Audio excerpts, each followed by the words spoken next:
జ్ఞాన విజ్ఞాన తృప్తాత్మా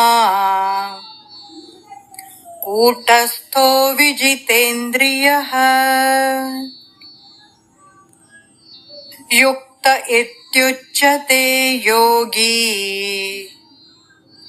సమలోష్టాశ్మకాంచనః.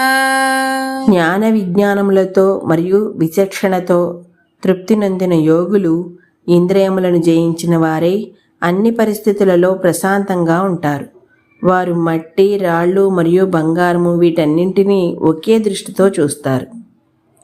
జ్ఞానము అంటే గురువుగారి దగ్గర వినుత శాస్త్రగ్రంథముల పఠనం ద్వారా సిద్ధాంతపరంగా తెలుసుకున్న విషయం. విజ్ఞానం అంటే అంతర్గతంగా అనుభవవేద్యమైన జ్ఞానము.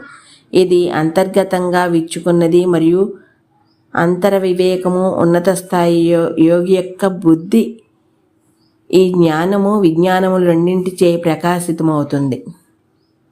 ఈ వివేకం కలిగి ఉన్న యోగి అన్ని భౌతిక వస్తువులు కూడా భౌతిక శక్తి యొక్క రూపాంతరములే అని చూస్తాడు. తనకు ఆకర్షణీయంగా ఉన్నావా లేవా అన్న దాన్ని బట్టి ఇటువంటి యోగి వస్తువుల మధ్య తేడాను చూడడు. జ్ఞానోదయమైన యోగి అన్ని వస్తువులను భగవత్ సంబంధంగా చూస్తాడు. భౌతిక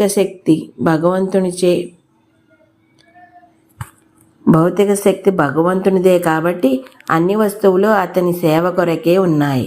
ఈరోజు ఇక్కడ తాపుతున్నాను, మిగతాది రేపు చెప్తాను. అంతవరకు ధన్యవాదాలు.